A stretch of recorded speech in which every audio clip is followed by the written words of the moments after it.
Bonsoir à tous et bienvenue à une nouvelle émission de Risk Intel Media, ce soir en partenariat avec Everbridge. Nous allons parler d'une thématique qui est celle de la crise cyber, comment survivre à ce type de crise, quoi faire pendant les premières 24 heures. Et avec nous, nous avons 4 experts pour en discuter et je vais commencer notamment par introduire Iris Wickham. Bonjour, merci Yasmine, merci pour l'organisation du plateau. Donc Iris Wickham, moi je suis directrice des comptes chez Everbridge France. Everbridge, c'est un éditeur de logiciels qui est spécialisé dans les solutions de gestion de crise et gestion d'incidents.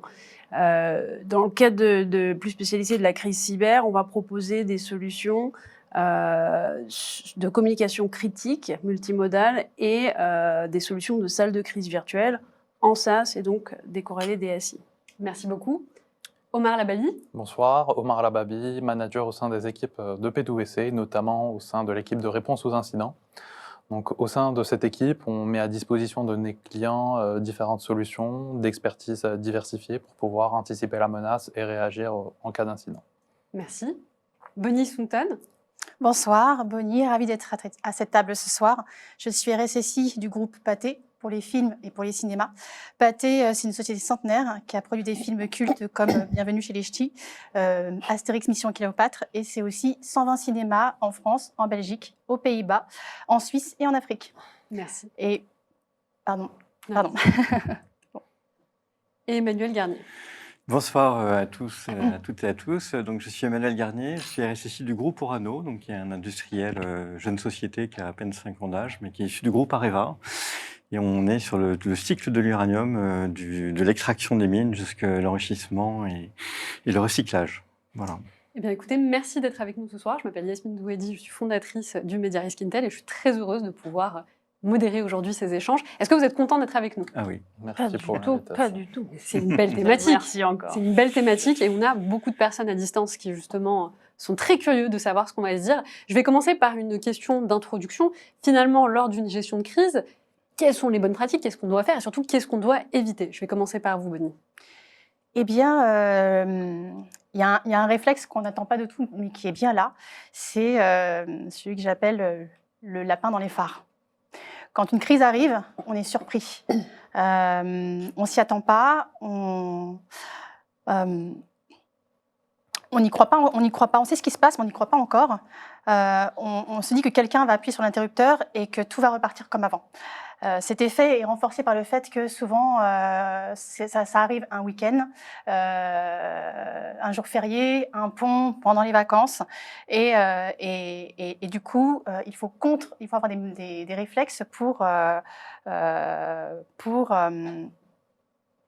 arriver à dépasser ce blocage. Donc, plus une organisation va s'entraîner à reconnaître les premiers signes de la crise et plus elle sera à même de dépasser cette première phase de blocage et de prendre rapidement les premières mesures d'urgence. Donc, qu'est-ce qu'on active dans ces premiers instants de crise? J'ai cherché un acronyme qui nous permettrait à restituer rapidement les premières mesures à prendre quand on est confronté à une crise et je l'ai appelé PARADE, avec un D en puissance. P pour se préparer à une réponse de crise. Les sportifs le savent bien, tout se joue au moment de la préparation.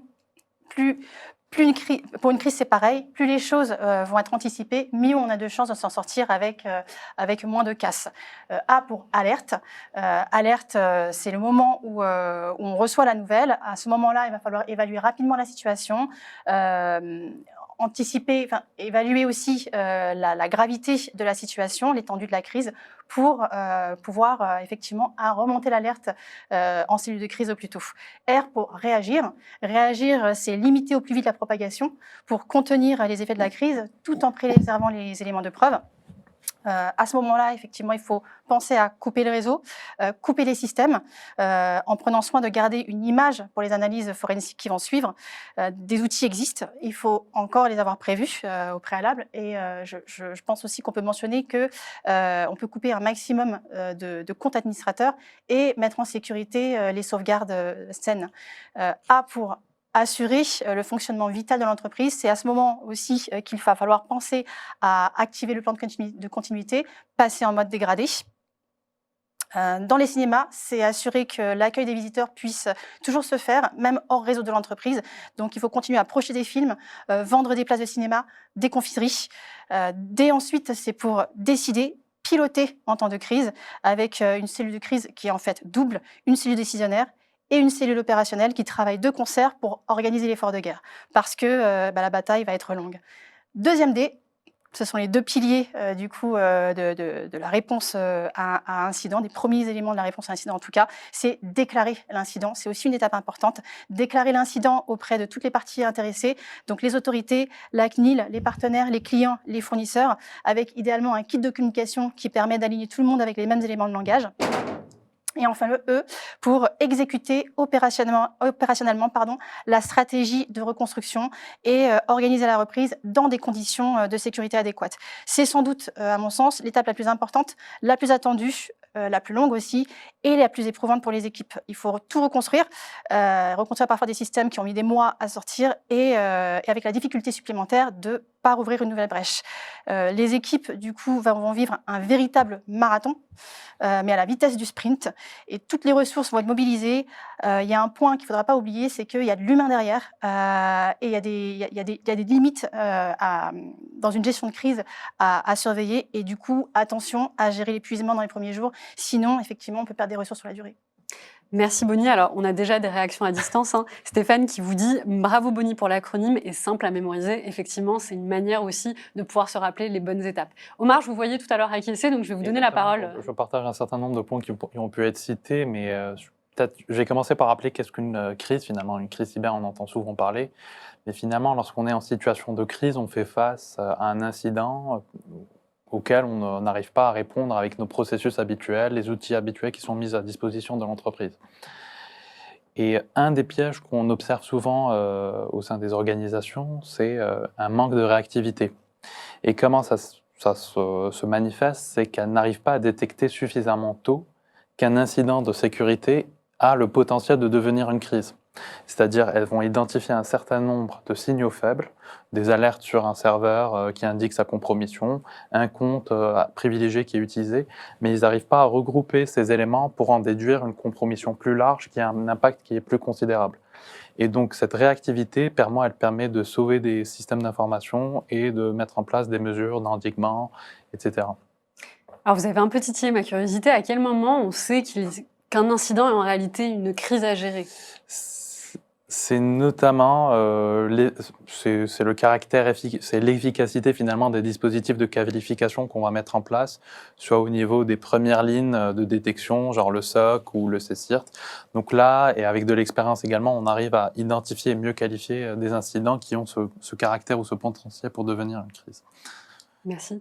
Emmanuel, qu'est-ce qu'on doit faire en gestion de crise et qu'est-ce qu'on doit éviter ? Ah oui, ça c'est un bon sujet. Alors c'est vrai que Bonnie, tu as déjà dit beaucoup de choses, mais moi je vais prendre des cas un peu d'exemple, c'est-à-dire nous on vit, alors on a beaucoup de prestataires ou de fournisseurs dans notre monde d'industriels, et en fait ils vivent souvent des crises, qui sont connues, puisque via le CERT on a les informations que quelqu'un est touché ou pas. Et donc souvent dans les premières mesures, nous on prend des mesures rapides en fait pour couper les liens. Alors on a une approche un peu de dire on surréagit puis on s'excusera après, mais en fait nous on coupe tout lien avec ces prestataires, que ce soit Internet, la messagerie.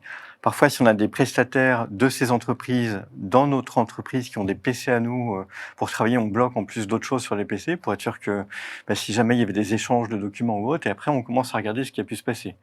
Et on se dit, c'est là où on rentre dans un temps plus long, parce que quand on commence à investiguer entre certes, c'est discuter pour comprendre l'incident, ce qu'ils ont eu, qu'ils nous rassurent, qu'ils ont un plan d'action, qu'on a un document engageant comme quoi ça va mieux, et là on réouvre.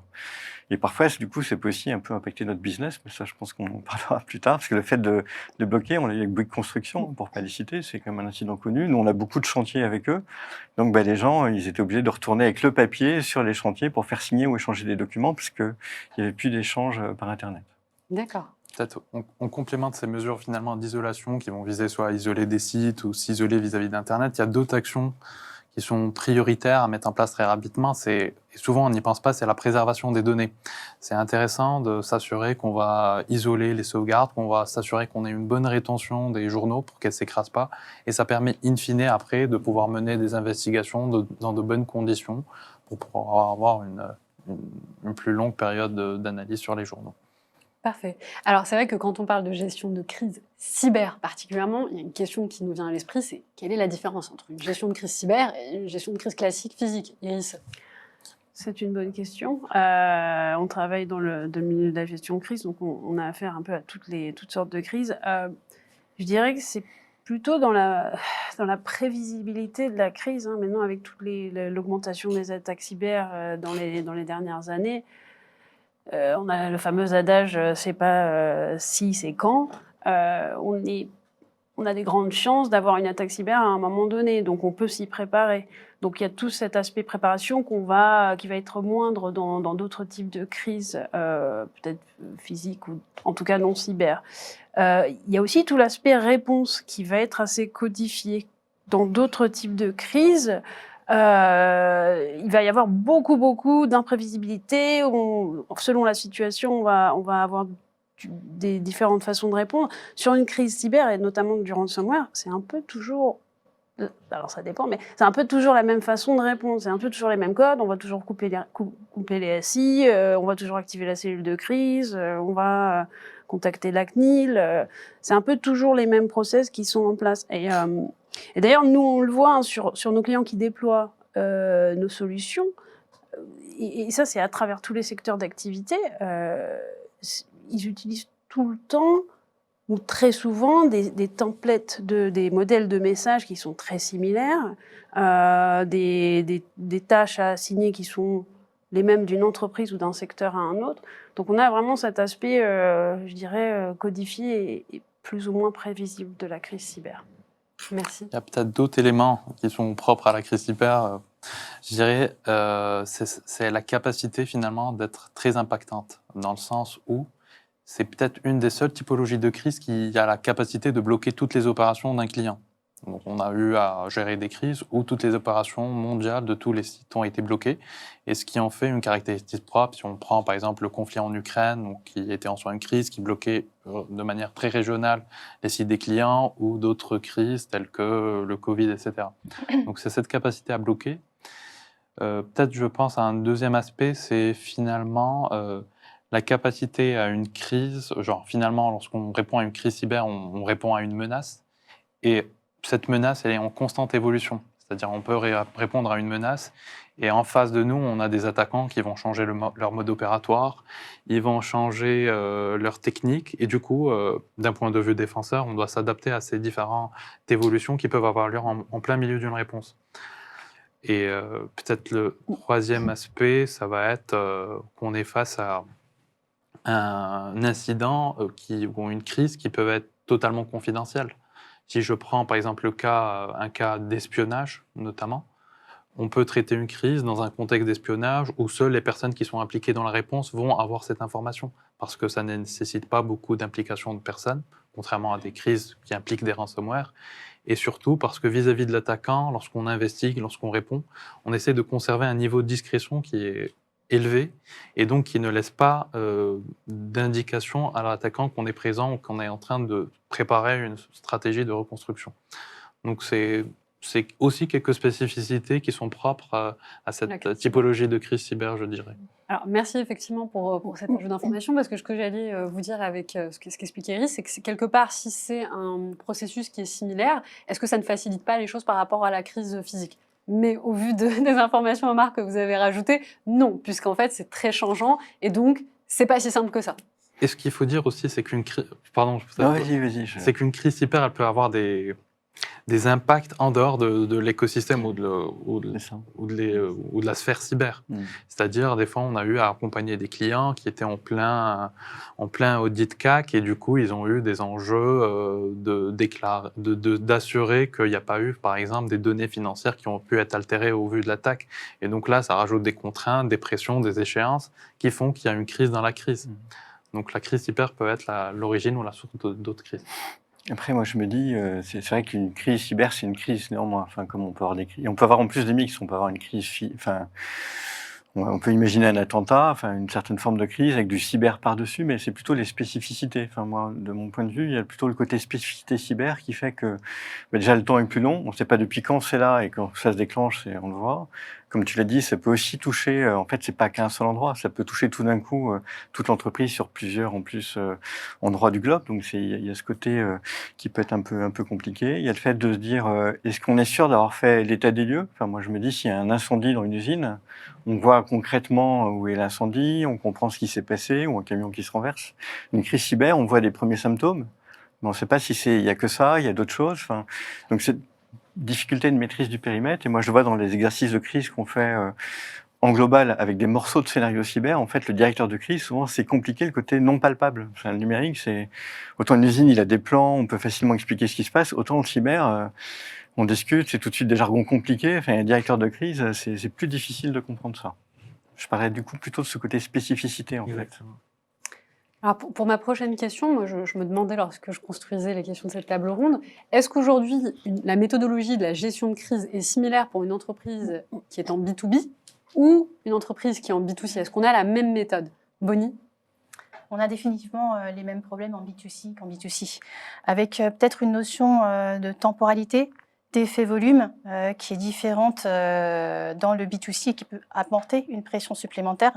Dans le B2C, par exemple, on doit doublement reconstruire avec une notion de time to market hyper serrée.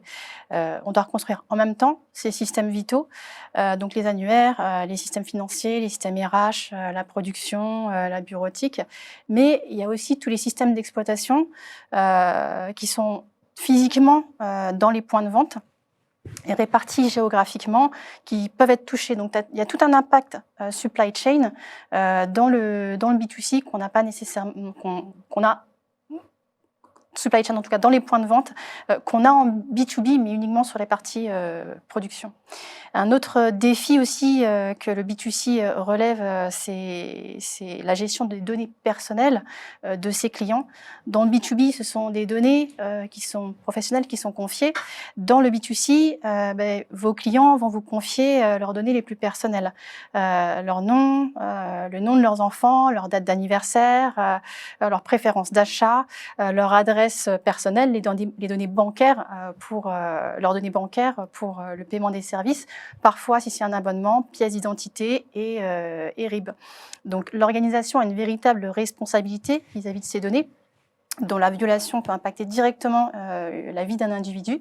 Et en cas de crise, il va falloir retracer l'ensemble des applications où ces données ont circulé, justifier la finalité de collecte et pour les éléments pour la CNIL, et éventuellement, on peut aussi être exposé à une sanction supplémentaire si en cas d'écart. Pour illustrer ces différences de temporalité, je prendrai deux exemples, effectivement. Quand on s'appelle Bouygues Construction, l'impact d'une crise cyber va bien entendu peser durablement sur les investissements et la capacité à l'organisation d'aboutir les chantiers. Mais comme ces chantiers sont prévus sur potentiellement du long terme, il y a une chance que ces pertes puissent être lissées dans le temps. Quand je m'appelle Camailleux, que les clients sont en magasin, que mes revenus, la crise va impacter directement ma capacité à financer mes coûts de fonctionnement et va me causer en plus des aides supplémentaires, eh bien j'ai un effet d'urgence qui n'est pas nécessairement le même que dans le B2B. Moi, je recommande du coup, lorsqu'on a des points de vente comme ça à gérer, c'est d'avoir un système de débrayage pour fonctionner sans les systèmes centraux. Dans les cinémas Pathé, on a un même système central qui gère la réservation des places de cinéma sur le site pathé.fr, la programmation des films, les bornes, la réservation également sur les bornes de réservation, les portillons d'entrée dans les cinémas et aussi l'encaissement. En cas d'incident, notre système garde en mémoire quelques jours de programmation, donc ça permet de gagner du temps. Et on teste aussi tous les modes déconnectés de nos systèmes pour être en mesure d'assurer une continuité dans les cinémas.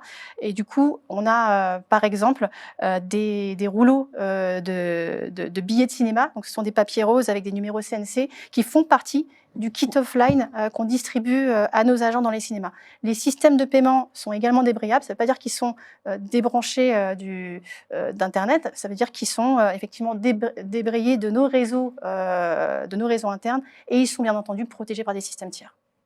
Merci. Alors justement, on a d'ailleurs un commentaire qui nous dit, donc Ali qui dit à noter qu'une crise en B2B peut également générer la perte de clients suite à une perte de confiance. Alors pour la question suivante, moi j'aimerais bien qu'on parle de la communication. Et d'ailleurs, le public a un petit peu pris les devants, donc je vais vous rajouter aussi une question à distance. Moi je me posais la question comment on communique. Typiquement, avec Risk Intel Media, on fait de la veille, donc tous les jours on sort une actualité liée à la crise ou à une attaque cyber. On en est capable, c'est-à-dire qu'on en a beaucoup, puisqu'on doit en sélectionner, en choisir une par jour, c'est qu'on a plus d'une par jour. Mais forcément, on se rend compte que toutes les entreprises n'ont pas la même stratégie de communication. Est-ce qu'on communique? Est-ce qu'on communique pas? Qu'est-ce qu'on communique? Qu'est-ce qu'on fait en interne? Qu'est-ce qu'on fait en externe? Et je rajouterai donc la question de Jean-François, qui rajoute d'ailleurs question du Québec. En début de crise, qu'utilisez-vous comme moyen efficace de communication en cas de crise si le courriel et le téléphone tombent à l'eau? Vas-y. Allez-y. Comme vous voulez. C'est vrai que la communication, on n'en a pas encore parlé, mais vous l'avez évoqué tout à l'heure, mais c'est un élément qui est très crucial dans la gestion d'une crise. Souvent, on peut tomber dans le piège de ne pas communiquer vite, et du coup, on perd finalement la maîtrise des éléments communiqués, et on laisse la main à d'autres parties prenantes de communiquer à notre place, ce qui peut entraver un peu la confiance et notre maîtrise de cette communication-là. Et du coup, nous, ce qu'on recommande habituellement en termes de posture à adopter vis-à-vis concernant la communication, c'est à la fois d'être cohérent et d'être transparent. C'est ce qui se relève être le plus bénéfique à long terme. Pourquoi cohérent? Ça va être principalement pour éviter qu'on dise des éléments à nos interlocuteurs internes, genre nos cibles en termes de communication, qui soient différentes à ce qu'on va dire à de l'externe.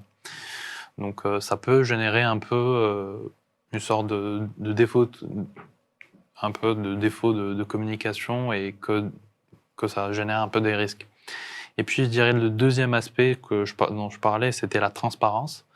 Il y a eu des cas où des entreprises n'ont pas communiqué sur leur incident, et que quelques jours après, on se retrouve avec l'incident, avec l'attaquant qui va publier sur son propre site qu'il a compromis cette entreprise.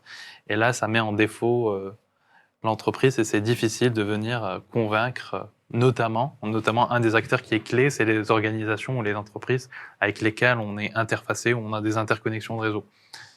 Et donc, c'est pour cela qu'on propose à ce que les victimes aient cette communication transparente, quitte à aller échanger de manière proactive avec ses partenaires, partager des indicateurs de compromission pour qu'ils puissent s'assurer qu'il n'y a pas des traces ou des marqueurs de compromission sur leur système, etc.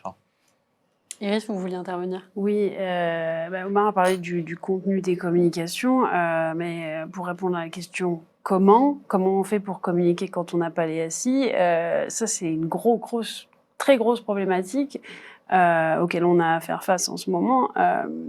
Est-ce que vraiment WhatsApp est la solution idéale pour aller communiquer en interne? Alors hors toutes les questions, problème avec le RGPD. Il y a aussi un problème avec est-ce que les coordonnées du groupe sont bien à jour? Est-ce qu'on n'est pas en train de faire fuiter de l'information à un collaborateur qui est parti? Et puis quand on parle d'alerter les collaborateurs en masse, ça pose un vrai problème là. Ça devient ingérable si on fait du WhatsApp. Donc c'est vraiment là que viennent intervenir les solutions de communication critique ou communication de crise. Ces solutions-là, elles ont plusieurs éléments à leur actif. D'une part, la multimodalité, et ça c'est très important. Donc on va utiliser tous les canaux de communication possibles pour faire passer l'information. On va avoir du SMS, typiquement, ça peut être de l'appel voix, ça peut être des bandeaux écrans, ça peut être l'activation d'un pont de conférence, d'un chat sécurisé. Donc ce point-là de multimodalité est critique. Ensuite, on a la possibilité d'avoir de l'acquittement. Donc on peut voir si les personnes ont bien lu, ont bien reçu l'information, et ça aussi c'est assez important. On peut faire des sondages pour voir, pour comprendre un peu les niveaux d'impact et avoir une réponse en temps réel, visuelle d'où on en est. Et puis il y a aussi toute la question justement des coordonnées à jour, qui est un gros problème. C'est comment, si j'ai pas accès à ma base RH, comment je fais pour aller contacter tout le monde? Ces systèmes-là, ils vont répliquer ce qu'il y a dans la base RH, en tout cas au niveau des coordonnées. Donc, on va pouvoir communiquer assez rapidement avec les personnes. Tant soit peu qu'on ait bien mis à jour sa base RH. Après, il y a d'autres solutions pour pallier à ça, mais c'est quand même un point critique. Peut-être une dernière chose sur ces solutions-là, c'est que elles vont, en général, quand on installe des solutions comme ça, on va avoir des modèles de messages qui sont déjà prévalidés par la com ou par le RSSI et qui peuvent éviter des incompréhensions. Donc, on envoie des messages prêts à l'emploi. Donc, Merci. Donc en fait, si je comprends bien, on a aujourd'hui des outils qui sont mis à disposition qui peuvent être mis en amont d'une crise, qui se synchronisent finalement avec la base RH et qui permet de communiquer à l'ensemble des collaborateurs de façon sécurisée. Et si on a bien mis à jour sa base RH, normalement, ça reste que pour les collaborateurs, il n'y a pas de fuite. On évite le WhatsApp. Alors, je comprends qu'il faut quand même éviter quelque part le WhatsApp parce que ça a des problématiques, ça a des limites. Bah, si vous voulez, c'est la solution de fortune, mais c'est vrai que si on est très vite très limité. Bonnie, vous en pensez quoi, vous, en termes de communication? Qu'est-ce qu'on doit faire? Eh ben, je pense que c'est effectivement... alors, qu'est-ce qu'on doit faire? Et avant, ce qu'on doit faire, pour moi, c'est ultra important.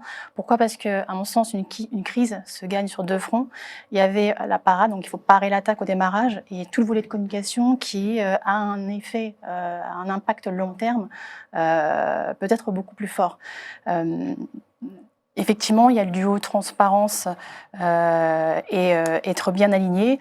J'ajouterais peut-être l'empathie aussi, parce que quand on vit une crise, c'est tout un écosystème qui est potentiellement touché avec nous. On n'est pas seul. Potentiellement, ce sont les partenaires aussi, les clients. Ils sont intéressés pas uniquement par curiosité, mais parce que leurs données sont aussi en jeu. Et puis, pour le comment, ce qui peut être bien, c'est de prévoir effectivement une bible de communication en amont, validée par la direction, les équipes de communication, voire les équipes juridiques, pour valider des éléments de langage autour de la crise. C'est effectivement important de porter les mêmes messages et surtout de permettre à ceux qui font l'interface avec l'externe de communiquer le bon niveau d'information au bon moment. Et tout ça pour éviter les dissonances dont tu as parlé, Omar. On se souvient, au mois de mai de cette année, de la communication maladroite de Voyageurs du Monde, qui avait d'abord affirmé qu'aucune donnée n'avait été extirpée de ces systèmes, la veille de la publication de 10 000 passeports, et qui avait par la suite tenté de minimiser l'affaire en laissant entendre que ces données n'avaient aucune valeur pour les criminels. C'est vrai que je conseillerais dans ces cas de rester plutôt prudent et humble sur ces certitudes tant que l'enquête n'est pas terminée. Et à l'inverse, j'ai peut-être un bon exemple, je trouve, qui provient de l'AFNOR, qui a eu une communication un peu décalée, mais qui a peut-être attiré plus de sympathie. L'AFNOR, du coup, je n'ai pas vécu, mais en indirect, je cherchais à ce moment-là une entreprise pour nous faire certifier, une jeune pousse dans le nucléaire. On avait contacté l'AFNOR et effectivement, on était proche de contractualiser et du jour au lendemain, boum, il n'y avait plus de possibilité de les joindre. Et puis, un joli message sur Twitter qui nous dit Ryuk nous a envoyé sur Mars, sur la planète Mars, on revient vite. Du coup, on comprend et ça amène aussi toute la bienveillance qu'on peut aussi avoir dans ce genre de situation. Et puis, un point qui me paraît aussi important, c'est que la communication, elle est effectivement multidimensionnelle sur plein de canaux, des canaux qui sont parfois dédiés en fonction des populations qu'on vise, mais elle doit être aussi locale. C'est-à-dire avec une proximité en fonction du pays qui est touché. Et donc, on peut avoir une bonne idée pourrait être de faire appel à au support de conseils locaux, de cabinets spécialisés qui ont effectivement le même langage in situ pour les populations pour les entreprises qui ont effectivement plusieurs filiales réparties géographiquement. Merci Bonnie. Alors c'est vrai, je me souviens, moi, je pense qu'on se souvient tous, de la communication désastreuse, effectivement, de Bon Voyage. Nous, on avait fait la com sur Riskintel. Je pense qu'aujourd'hui, on le retrouve dans les livres, dans ce que je peux... La première question, c'était qu'est-ce qu'il y a à faire et qu'est-ce qu'il ne faut pas faire. Je pense que cette communication, on la retrouve dans qu'est-ce qu'il ne faut pas faire. Alors, je vais juste donner... Oui, dites-moi. Peut-être à contrario, comme on parle de com, moi, j'ai en tête quand Norsk Hydro a été victime d'une cyberattaque, dans l'heure d'après, il y a une conférence de presse. Donc là, c'était le côté de dire... Et effectivement, aujourd'hui, c'est pas malheureux d'avoir une attaque cyber, hein, ça arrive à tout Oui. le monde, mais il faut pas être honteux de l'avoir, donc on communique. Alors là, ils étaient allés jusqu'à faire une conférence de presse dans l'heure. Je crois que j'ai pas vu tellement d'autres cas comme ça, mais là, c'était vraiment, voilà, la confiance et sans minimiser. Moi, je suis assez partant du côté confiance, puis c'est vrai que la cyber, c'est comme de la confiance, et pas de minimiser en disant c'est 3 fois rien.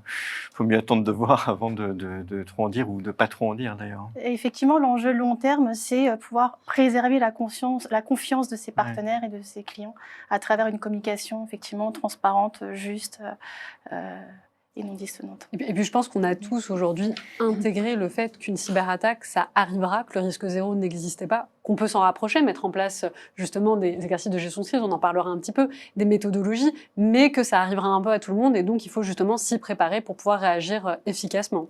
Donc oui, je suis d'accord sur la bienveillance et la transparence, à mon avis, c'est effectivement la bonne marche à suivre. Alors pour donner un peu la parole au public, donc on a Hugo à distance qui dit: peut-être que considérer un système de backup déconnecté du système d'information principal et avec une connexion séparée, ce dernier pourrait être activé uniquement en cas de crise pour lier les personnes clés de la gestion de crise. Ce à quoi répond, et là j'aimerais votre avis, un deuxième internaute qui lui répond: Hugo, l'idée de faire une sauvegarde une fois une crise commencée est très mauvaise. Alors, quelle est la réponse? De faire une sauvegarde une fois une crise commencée, mais c'est vrai que généralement on l'anticipe avant et moi je vois en plus, que ce soit en termes de résilience pour nous ou des questionnaires qu'on peut avoir d'assureurs quand on a la cyberassurance, c'est de se dire est-ce que nos sauvegardes sont saines, garanties, protégées au sens écriture, est-ce qu'elles sont intègres, est-ce qu'on peut repartir vite? Ce qui nous intéresse aussi, est-ce qu'on repart vite donc une fois qu'on a attaqué, si on se pose la question, je pense que ça peut être un peu tard. Puis le risque c'est que même la sauvegarde, on ne sait pas si elle est saine ou pas. Donc, on peut repartir sur des choses où c'est pas stable, c'est quand même risqué, quoi. Peut-être au-delà des aspects de sauvegarde, ça peut être une bonne pratique de quand même avoir un réseau qui est décorrélé du réseau principal de l'entreprise. Ça peut être hébergé sur le cloud, sur un Teams qui va permettre d'héberger les données ou permettre de stocker des données qui vont servir, par exemple, la main courante qui pourra servir à la gestion de la crise, etc. Donc, c'est une pratique également qui est recommandée et appliquée dans pas mal de contextes pour gérer des crises. Donc, Hugo et lui ont tous les deux raison. Alors, Xenia qui dit: c'est sûr qu'il faut être empathique, mais aussi faire preuve de transparence en constatant 1, ce qu'on fait sur l'incident, 2, ce qu'on ne sait pas encore, et ce qu'on fait pour résoudre le problème et l'éviter par la suite. Alors, quelques questions du public. On a une question justement de Corentin qui dit: en tant que CISO, quels sont vos premiers réflexes dans la gestion d'une crise cyber? Et on devait en choisir une. Qui CISO? Quelle est la première chose à faire? Parade. Parade. Voilà, pour venir à la première question, pour revenir à l'acronyme. C'est mesure de précaution. Oui. Je reviens. Si on l'a préparé avant, effectivement, on a un plan qui nous permet de déterminer quelles sont les actions et dans quel ordre on va les mener. L'alerte est effectivement à quel moment on va pouvoir activer la cellule de crise, parce qu'au début, on peut assimiler les incidents à des incidents de production, et puis rapidement, on se rend compte du caractère malveillant et hop, ça escalade. Voilà. Et la réaction, c'est effectivement, elle n'est pas si simple en fonction du contexte dans lequel on se trouve. Donc, on coupe, mais quoi, quand, comment, ce sont effectivement toutes les questions qu'on doit clarifier bien en amont de la crise. Et in situ, faute d'avoir clarifié, malheureusement, on coupe peut-être trop, mais pour faire sortir l'intrus, mais au moins on se sent en plus en sécurité, en tout cas pour mener les actions suivantes.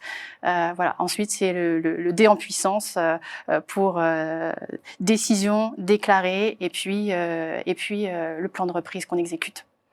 Merci. Alors, on a une autre question de Nidal. Lorsqu'une crise cyber arrive avec des impacts réels et forts sur l'entreprise, qui est vraiment responsable? Est-ce que c'est le directeur? Est-ce que c'est le RSSI? Les équipes Blue Team? Les développeurs? Ou bien c'est la faute de pas de chance? Quel est votre rétexte sur la question? Je dirais mon rétexte, c'est qu'au moment de la crise, c'est pas le moment de se poser la question qui est vraiment le responsable. Souvent, on a besoin de toutes les ressources qui sont à disposition. On a besoin du CISO pour sa connaissance de ses infrastructures. On a besoin de l'architecte parce que il est le mieux à même à connaître l'arborescence, je dirais, des forêts, des domaines, etc. Du DG parce qu'il y a des décisions à prendre, etc. Donc, de manière générale, au moment de la crise, c'est pas le moment de se poser ces questions. Elles sont plus ultérieurement dans ce qu'on appelle les lessons learned ou des retours d'expérience de l'incident, où on essaie vraiment d'aller dans la cause profonde et essayer de voir qu'est-ce qui aurait pu mieux marcher. Et In fine, les raisons d'une crise cyber, souvent, c'est un défaut d'application de mise à jour, un utilisateur qui a cliqué sur un lien alors qu'il ne le fallait pas. Et ça peut être une combinaison de plein de facteurs. Donc, il n'y a pas vraiment un responsable. Et comme l'avait rappelé tout à l'heure Emmanuel, c'est toutes les entreprises, finalement, elles admettent un peu plus d'être face à une attaque cyber. Donc, c'est plus une honte d'avoir une attaque cyber. Je pense qu'il ne faut surtout pas chercher un responsable en plus. Et le risque, moi j'ai souvenir d'expériences que l'on m'a racontées, c'est que même si l'origine de la crise, c'est un utilisateur qui clique sur un lien malveillant, et ça peut arriver à tout le monde, hein. Il y a des mails de phishing qui sont très bien faits. Même un ciseau peut cliquer. Mais du coup, quand ça se produit, quand on tire des conséquences, on forme les gens, mais on ne va pas dire à machin, tiens, c'est toi qui as cliqué tel jour et c'est pour ça que c'est terrible comme responsabilité. Donc, généralement, on fait un lot d'un nombre de personnes qu'on forme et sans cibler quelqu'un. Et le risque, c'est ça, c'est de chercher qui est le coupable. Et là, l'ambiance, elle n'est pas très bonne, quoi. Parce que je pense que c'est un ensemble de choses, en fait. C'est pas un cas particulier. Alors, j'aimerais passer justement sur une autre question. Donc, j'ai vu qu'Everbridge a un outil d'auto-évaluation de résilience organisationnelle donc, qui permet de mesurer la résilience d'une entreprise. Outre ce genre d'outils, aujourd'hui, comment une entreprise peut savoir si elle est résiliente et si elle est à même de pouvoir encaisser une crise cyber, Iris? Il y a toute une série de questions qu'on va devoir se poser pour savoir un peu la maturité d'une entreprise ou d'une organisation par rapport à une crise cyber. Déjà, est-ce que l'entreprise elle a fait un exercice de crise? Si oui, à quelle échelle elle a fait cet exercice? Est-ce que c'est juste au niveau de la DSI? Est-ce qu'ils ont inclus le COMEX? Est-ce que ça s'est fait sur tous les collaborateurs? Ensuite, quels sont les résultats du RETEX? Est-ce qu'il y a des actions concrètes qui ont été prises suite au RETEX? Est-ce qu'on a pu s'équiper derrière avec les bons process en place et les bons outils en place? Donc, le niveau de maturité, il va s'évaluer à partir de toutes ces questions-là. Omar? Oui, totalement. Comme ce qui a été dit, il existe un grand nombre de facteurs qui vont permettre de définir le niveau de maturité de l'entreprise. On peut les regrouper en différentes catégories. Déjà, disposer d'une gouvernance de crise. Donc, identifier les bons rôles et les bonnes responsabilités lorsqu'on gère une crise. S'assurer qu'on a un schéma décisionnel qui est clair. Typiquement, une pratique qu'on observe chez certains clients, c'est qu'ils vont mettre en place des délégations d'autorité pour permettre au DSI régional ou au responsable de site de pouvoir isoler rapidement son périmètre de responsabilité sans avoir à atteindre une validation à un niveau hiérarchique supérieur. Donc ça permet in fine de réagir plus vite. Le deuxième aspect, ça va être de disposer de process, d'outillage propres à la gestion de crise. Tout à l'heure, on parlait de solutions qui sont un peu plus avancées, telles que Everbridge. Ça peut être des solutions plus simples, des groupes de discussion tels que Signal, etc. Également, la main courante. Ça, c'est un outil qui se prépare en amont d'une crise et c'est très essentiel. Donc, la main courante, c'est un document où ça peut prendre des formats plus digitalisés qu'un fichier Excel. Mais globalement, l'objectif d'une main courante, c'est de recenser l'ensemble des informations propres à la crise. Donc, on va y retrouver la chronologie des événements malveillants, la liste des machines infectées, les actions de containment qui ont été entreprises, etc. Donc, ça permet de centraliser les infos.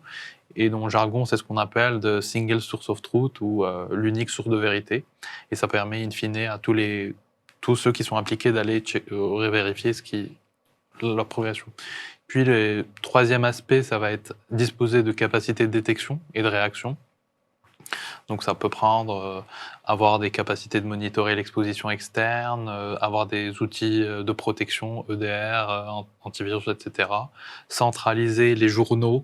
Ça aussi, c'est un bon aspect en matière de réponse. Et puis, je dirais le dernier, c'est de disposer des capacités de disposer des capacités de résilience en matière de continuité d'activité. Donc, c'est principalement des enjeux de restauration avec des plans de backup, etc. Merci. Alors, j'aimerais partager avec le public un exemple de tableau de bord d'une salle de crise. Et donc, moi, je me suis posé la question... Comment on utilise ce type de tableau de bord? Et lorsqu'on a une cellule de crise, est-ce qu'on en a plusieurs? Comment ça fonctionne, Bonnie?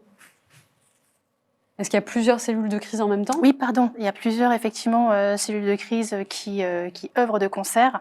Il y a une cellule de crise décisionnelle, d'une part, dont l'objectif est d'orienter la gestion de crise en prenant des décisions stratégiques, d'avoir une direction commune, d'organiser aussi la continuité d'activité. Et donc, sa composition, c'est le COMEX. On y trouve une direction juridique pour traiter tous les aspects, effectivement, juridiques qui sont pendant, mais surtout après, qui arrivent pendant, mais surtout après la crise.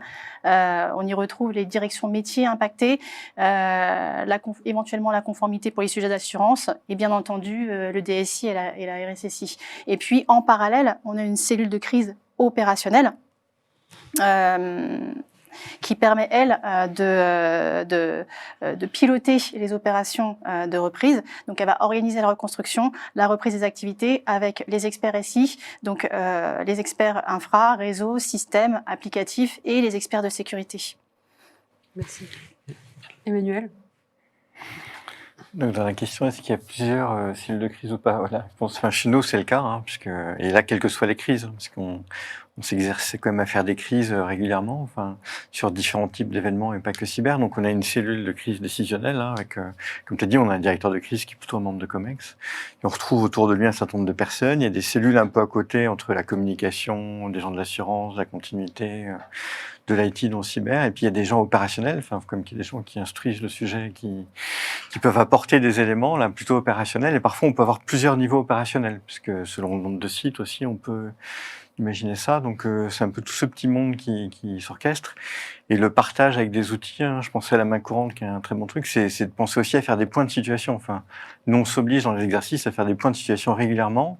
Alors parfois toutes les heures parce qu'on joue une journée, donc voilà, le temps va vite, hein, mais parce que sinon en fait on est vite dans le sujet. Et une crise ça peut durer plusieurs jours, hein, donc si on fait pas de points de situation, si on n'a pas de main courante, celui qui arrive il sait pas de quoi ça parle. On se redit pas, bah tiens, il y a vraiment telle et telle chose, on en est là. Donc c'est important d'avoir ces points-là, et je pense que les tableaux de bord servent à ça.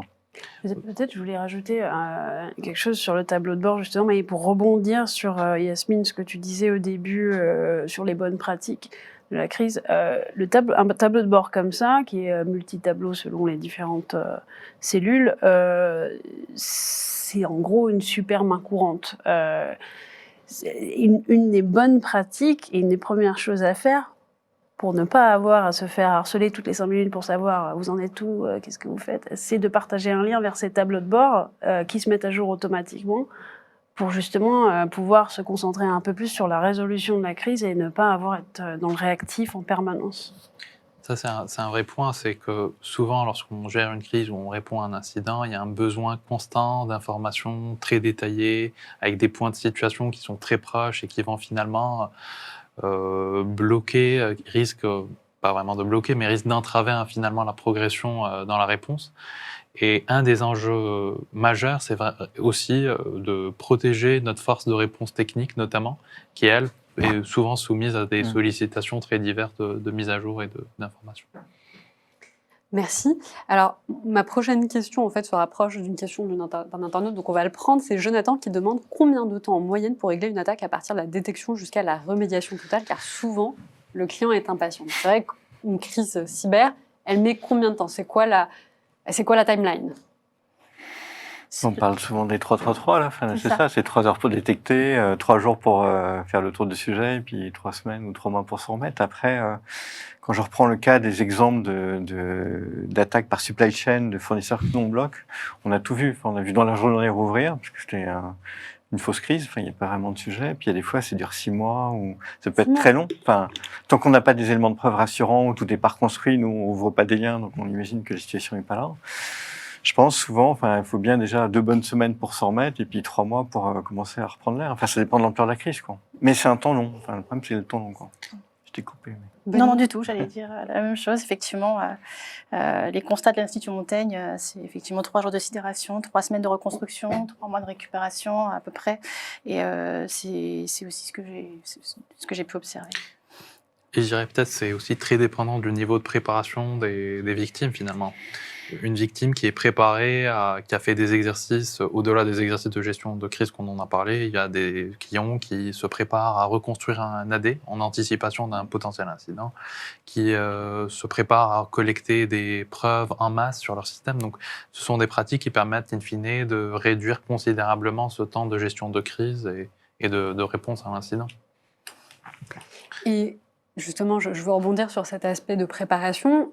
Comment on fait? Donc, quand on est une entreprise et qu'on a envie d'être résilient face à ce type d'attaque, est-ce qu'on se prépare via des exercices de gestion de crise? Est-ce qu'on le fait avec des partenaires? Est-ce qu'on le fait avec des... Comment ça marche? En ce qui concerne, si je prends le cas des exercices de gestion de crise, il est très recommandé de le faire avec des partenaires ou ses principaux prestataires finalement, parce que ça permet in fine de simuler une situation telle que ce serait dans le jour réel. Et donc globalement, je dirais oui, c'est intéressant de le faire. Il me semble, je crois que c'est le cas, il y a certaines réglementations qui viennent même encourager, par exemple l'application DORA qui s'applique sur le secteur financier, elle encourage à ce que les institutions financières fassent des exercices de crise avec leurs prestataires et leurs partenaires. Donc ça commence à devenir plus commun et de toute façon nous on encourage à ce que les prestataires soient intégrés, donc on essaie de proposer ces services à nos clients. Emmanuel, vous avez un complément? Oui, alors c'est vrai que nous, on aime bien faire participer, déjà d'avoir quelqu'un qui nous accompagne dans le scénario, parce que c'est vrai que ça permet aussi de battre la mesure, et ça, on se concentre plutôt pour jouer, on est assez joueurs hein, dans nous, on a une particularité, c'est qu'on a un GIE informatique qui est commun avec une autre société et avec qui on a, rien à voir, on est dans le même milieu, mais on n'a pas de lien en tant que tel. Donc on fait des exercices de crise, parfois on s'invite l'un l'autre, et parfois on a fait un exercice commun, on était tous autour, donc là on avait 2 PC de crise en même temps. On a fait jouer aussi notre courtier d'assureur pour qu'il voit aussi le niveau, et c'est aussi rassurant pour tout le monde, et puis ça permet d'avoir un regard éclairé. Et puis dans le milieu du nucléaire, en fait, on a un groupement qui s'appelle le GIFEN, qui a 500 membres, et pour le cybermois, là d'ailleurs, on s'est dit, on va organiser un exercice de crise, on va monter une société fictive, on va demander à nos membres, de ceux qui veulent venir participer, de venir jouer une journée, alors c'est une grosse demi-journée, dans des rôles divers et variés. On avait prévu une date, finalement, quand on a eu les inscriptions, on a fait 3 dates, donc il y en avait une ce matin, il y en a une demain, une après-demain, et là on fait un exercice de crise avec plusieurs sociétés différentes du même secteur qui vont jouer un rôle dedans, et on va voir du coup les résultats. Je pense que c'est une petite première pour nous, on est assez contents de faire ça. Alors, on a un commentaire justement de Jean-François par rapport à ce qu'on disait tout à l'heure sur le temps que cela met à revenir d'une cyberattaque, qui dit que ça dépend aussi de l'architecture du SI. Certaines résistent mieux que d'autres. Certaines banques ont subi des attaques sans incident sur la production car l'attaque est restée au niveau du premier socle. Ouais. Alors, pour la prochaine question, une fois qu'on a fait la gestion de crise, donc ça touche les systèmes d'information, qu'en est-il en fait de l'impact émotionnel au niveau des collaborateurs? Parce que je me mets un peu à la place d'un collaborateur qui arrive, qui n'a du jour au lendemain plus accès à ses données, plus accès à ses clients, plus accès à rien. Ça peut être aussi un choc pour eux. Comment on le gère, Iris?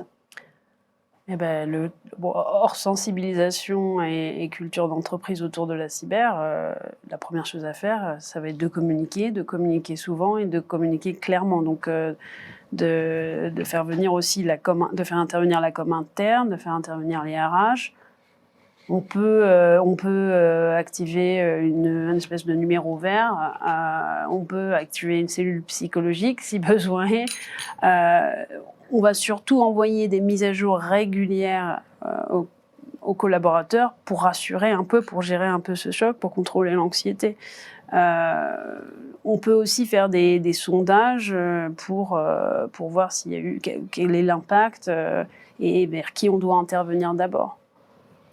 Donc au final, on revient à ce qu'on disait au départ, la communication et la transparence, c'est pas juste pour l'externe, mais c'est aussi en interne pour les collaborateurs, pour les rassurer quelque part. Absolument. Alors, on le dit toujours, une cyberattaque, ça coûte cher.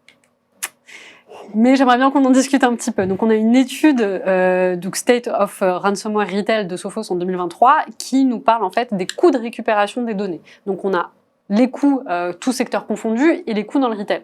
On a quand même des chiffres qui sont assez importants, puisqu'en 2023, on est à 1,83 million de dollars, tout secteur confondu, et 1,85 million de dollars pour le retail. Donc, aujourd'hui, en termes de coûts d'une gestion de crise et de récupération des données, est-ce que ces chiffres, typiquement, ça vous étonne ou pas? Je commence par vous, Iris. De coûts de récupération des données, non, ça m'étonne pas tellement parce que je pense que on en a parlé tout à l'heure, mais je ne sais pas s'il y a une vraie maturité des entreprises sur ces thèmes-là. Alors ça vient, mais on n'en est pas là encore. Donc, ce qu'il faut savoir, c'est que de toute façon, plus on est préparé, plus on a des process en place, plus on est équipé, moins on aura, a priori, moins on aura d'impact financier. Et qu'est-ce qu'on doit anticiper quand on a une crise cyber financièrement? D'anticiper quoi? C'est quoi les coûts? Je peux donner des exemples. Déjà, il y a les pertes directes, j'ai envie de dire, donc des opportunités ou un manque à gagner. Donc ça, c'est des coûts directs. Il y a les coûts des différents prestataires qui vont accompagner dans la crise. Ça peut être de l'investigation, de la reconstruction, de la veille sur les menaces. Donc il y a différents prestataires ou un même prestataire qui va fournir ses services pour répondre à ses besoins.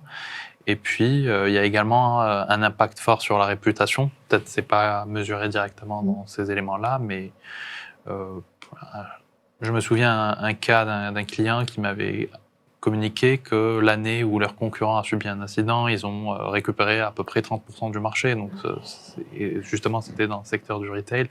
Donc, ça peut avoir un impact en termes d'image considérable. Et il y a aussi l'aspect rançon, donc, qui n'est pas à exclure, qui peut être important. Ou sanctions d'un législateur si on a mal protégé des données et qu'en plus on se prend une amende. en pénalité, une amende après parce qu'on n'a pas bien géré. Hein. Alors, on a voulu, avec Everbridge, faire un sondage auprès de l'écosystème de la cybersécurité. On a posé la question suivante. Faut-il imposer une amende aux entreprises payant une rançon en cas de cyberattaque? Habituellement, quand on fait ce genre de sondage, on a quand même des réponses très clivantes. On est sur du 90 pour ou contre et une petite 10% en général. Voilà. Là, c'est plutôt homogène, je trouve, parce qu'on est quand même sur du 23% oui, du 48% non et du 29% cela dépend. On a quand même plus de 800, on est quasiment à 900 votants. On est sur une communauté de cybersécurité et de gestion de crise. Déjà, quand on voit des chiffres pareils, est-ce que ça vous étonne? Ça dépend. J'aurais peut-être répondu ça dépend, mais ce qu'il faut savoir peut-être, c'est que déjà en France, ce n'est pas interdit de payer une rançon. Ouais. Voire même, elle peut être remboursée de manière partielle, voire totale par les assurances. Donc non. Et puis, c'est une question qui va se poser assez régulièrement. Est-ce que je paye pas mais il y a bien certaines situations qui vont justifier l'intérêt de payer une rançon. Okay. Après, c'est ça, il y a la doctrine de dire, parce que nous dit l'ANSSI, on ne paiera pas, ça c'est clair, et c'est le principe. Après, on peut quand même avoir une cyberassurance qui potentiellement couvrira la rançon, enfin, la paye pas, mais couvrira. Exactement. Parce que c'est aussi de l'argent qui va, on ne sait pas où, mais après, moi je comprends que on peut raisonner des grandes entreprises en se disant on peut avoir des moyens pour couvrir le risque, mais des petits, je sais pas, des hôpitaux, des mairies ou autres, si le seul moyen de récupérer les données c'est de payer, parfois c'est pas évident de savoir quoi faire. S'ils n'ont pas investi avant ou autre, je me dis... Et peut-être c'est une fausse idée de penser qu'on paye la rançon pour pouvoir récupérer peut-être une partie des données, mais c'est pas une stratégie de reconstruction qu'on peut baser sur le paiement de la rançon. Là, l'expérience a montré que c'est souvent pas pertinent de le faire ainsi. Je dirais déjà pour différentes raisons. La première, c'est que le temps d'indisponibilité du système d'information va être pratiquement le même, qu'on se base notre stratégie de reconstruction sur l'outil de déchiffrement qui va nous mettre à disposition l'attaquant ou qu'on part sur une base de sauvegarde saine. Et le deuxième élément, c'est si on se base sur cet outil de déchiffrement, finalement, on aura très peu de confiance sur nos TSI. C'est sûr, ou d'être client potentiel à une deuxième rançon, mais je pense que le souci, c'est celui qui n'a pas de sauvegarde, en fait. Exactement. Et là, dans ce cas-là, en termes de moyens, c'est j'ai plus rien, donc soit je reconstruis un SI vide, soit j'espère, je pense que c'est un peu ça, qu'en donnant, moyennant un peu d'argent, je vais récupérer une partie et je limite la casse, quoi. C'est vrai que ça me choque. Enfin, finalement, ces réponses, c'est pas si tranché, quoi. Ouais. Même si dans l'absolu, on a peut-être envie de dire, je paierai pas. Mais... Alors, je me souviens dans les commentaires, ceux qui disent non, qu'il ne faut pas sanctionner, avaient souvent cette approche de dire, quelque part, ils sont déjà sanctionnés une première fois par l'attaque, puisque soit ils ont une perte de continuité d'activité, ils n'ont plus accès à leurs données. En tout cas, il se passe quelque chose, et donc si on est une petite entreprise, on peut même se retrouver dans la situation où on ferme. Il faut dire ce qu'il en est. Aujourd'hui, une cyberattaque peut amener à ce qu'une entreprise mette la clé sous la porte. Et donc, rajouter une amende, c'est une deuxième sanction à une victime. En tout cas, c'était les commentaires qu'on pouvait retrouver pour les personnes qui disaient à 48%. Moi, ça m'a amené à la question suivante, c'est par rapport aux cyberassurances. Est-ce qu'aujourd'hui, elles couvrent assez? Est-ce qu'elles déresponsabilisent pas quelque part aussi, Iris? Je vais peut-être laisser mes collègues répondre là-dessus. Juste un point sur les cyberassurances. Par contre, une cyberassurance, enfin, nous, on a des clients qui ont réussi à négocier une baisse des premiums en disant en montrant qu'ils étaient préparés à la crise, en montrant qu'ils avaient des solutions en place. Et alors, je ne sais pas de combien ils ont réussi à baisser le coût, mais dans tous les cas, ça couvrait au moins le coût de la solution.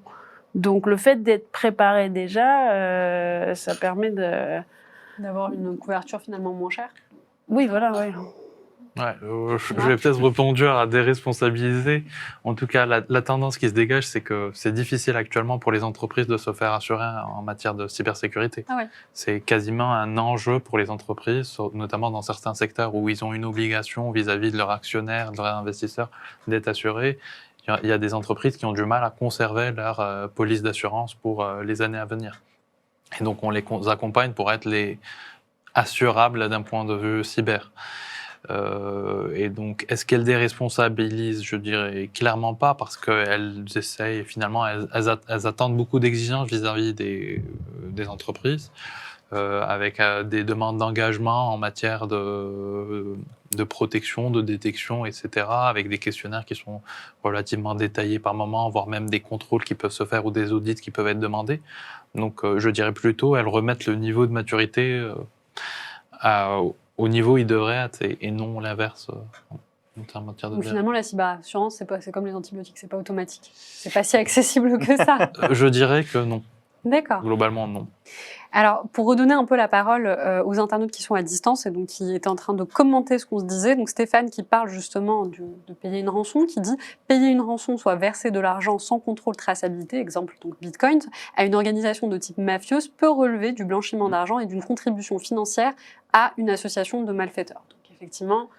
Il y a un enjeu éthique, c'est vrai que si on paye, mais comme le citait, si l'entreprise n'a aucune stratégie de sauvegarde ou elle a besoin de certaines données dont elle dépend, à un moment donné, elle ne va pas en mettre peut-être en péril l'entreprise. Donc, et bien évidemment, pour payer la rançon ou se faire assurer, ça se fait dans un cadre juridique qui est clair. Elle doit déclarer en amont aux instances concernées, genre l'ANSSI, la police, etc., que voilà, il y a un tel incident, que telle rançon va être réglée à tel groupe criminel. Donc, ça se fait dans un cadre juridique qui est assez clair pour pouvoir sauver des entreprises qui ont été finalement victimes.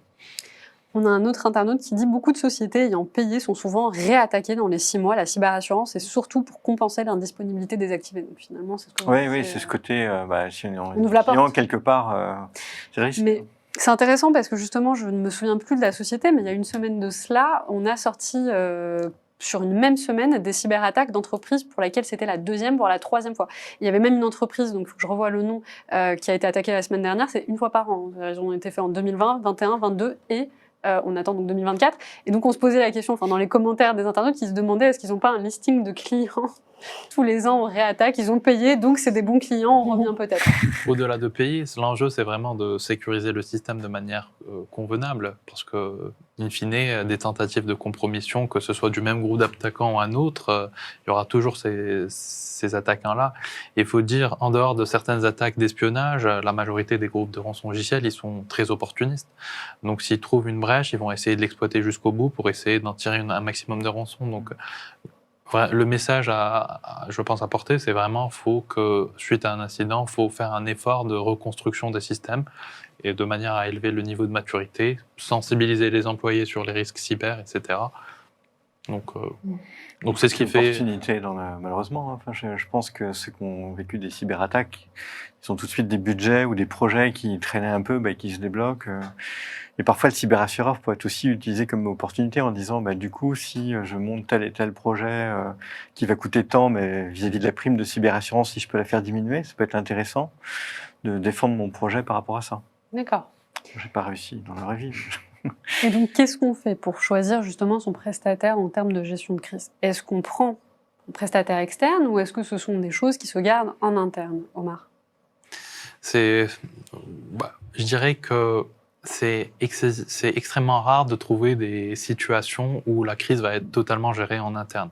Sauf dans quelques secteurs très spécifiques, peut-être le secteur de la défense pour des enjeux de confidentialité où ils vont avoir des fonctions de gestion de crise qui sont dédiées et ils vont se permettre ce genre de budget qui vont les allouer à ces fonctions-là. Mais de manière générale, ce sont des équipes qui sont hybrides, donc c'est une gestion hybride de la crise avec des ressources en interne qui vont venir et des ressources en externe qui vont venir assister et aider à la gestion de la crise. Et il y a peut-être un point important, c'est que la crise, elle doit toujours être pilotée par une ressource en interne. On ne peut pas la délocaliser ou l'externaliser complètement, parce qu'il y a des décisions qui doivent être prises, des responsabilités ne peuvent pas être assumées par quelqu'un en externe. Et elle ne peut pas être totalement en interne parce que, déjà, comme je le disais, on n'a pas forcément toutes les compétences qui sont présentes. Et aussi, il y a le deuxième enjeu, c'est que il y a les activités courantes, donc ce qu'on appelle le run, qui va rattraper les équipes très rapidement. Et ils vont se retrouver débordés pour pouvoir gérer et assumer la réponse de bout en bout. Donc c'est pour cela que c'est pertinent, à mon sens, d'avoir des équipes qui travaillent de manière hybride avec des prestataires externes et des prestataires internes. Alors, je vais donner la parole à un internaute qui pose la question. J'aimerais bien qu'on aborde la question de l'indemnisation que prévoit le Sénat concernant les ransomware. Je trouve que c'est un pas en arrière dans la gestion de crise cyber. Qu'est-ce que vos intervenants en pensent? Je n'ai pas forcément d'avis là-dessus. Je ne suis pas au courant de ce point-là. Alors, Wassim, je veux bien que vous nous mettiez quelques éléments. Comme ça, on va pouvoir justement rentrer dans le débat. Une autre question, est-il possible d'intégrer de manière pertinente l'intelligence artificielle dans la prise de décision durant la crise cyber et comment? Quels sont les outils? Alors, je pense qu'aujourd'hui, on a des outils qui sont mis à disposition et de toute façon, avec l'intelligence artificielle, selon moi, c'est faire quelque chose vers laquelle on se tourne. Mais déjà dans les aspects de détection, Oui. je pense, on parlait de ça avant d'arriver, ces éléments-là, heureusement, ça permet d'automatiser. Après, gestion de crise, on peut imaginer que le bulletin de com sera fait par une IA, pourquoi pas, c'est un peu De toute façon, je ne sais pas si c'est pas un peu tôt quand même sur ces sujets-là, mais après on peut imaginer effectivement qu'en cible, si on peut automatiser ou faciliter des choses.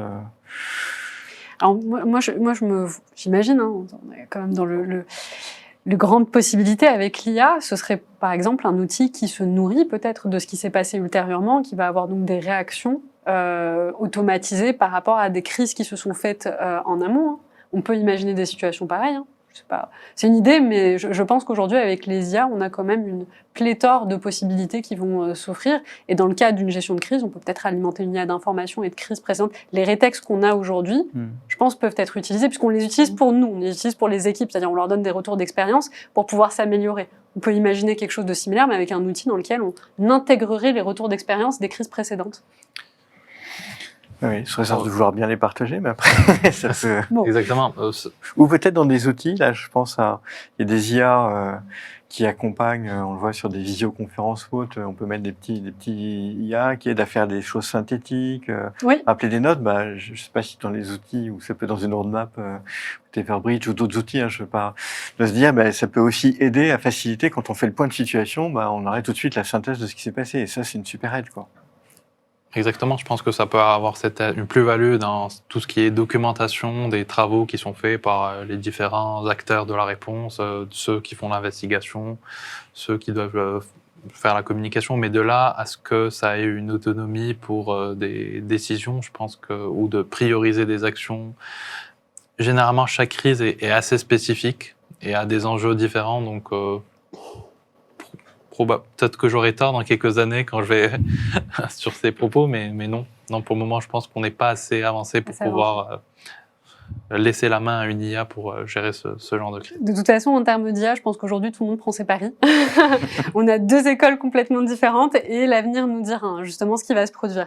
Donc, on arrive à la dernière question de cette émission. Donc, selon le vieil adage romain, si vis pacem para bellum, il faut se préparer aujourd'hui à la guerre pour pouvoir réagir. Qu'est-ce que vous en pensez de ça, se préparer à la guerre? Sun Tzu disait un peu la même chose, hein, tout le succès d'une opération réside dans sa préparation.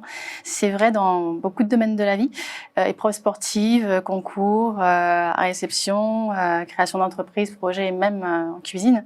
Effectivement, je pense que être préparé à répondre à une crise, c'est avoir résolu la moitié du problème. Et quand on sait que cette année, depuis le mois de janvier, il y a eu plus de 3500 revendications de ransomware, dont à peu près 80 en France, qui est au quatrième rang mondial en nombre d'attaques ransomware. Il y a aussi une PME sur 2 qui fait faillite dans les 18 mois suivant une cyberattaque. Eh bien, préparer, s'entraîner aux exercices de crise, c'est pas un luxe. À mon sens, ça devrait même être une obligation légale, comme l'exercice d'incendie.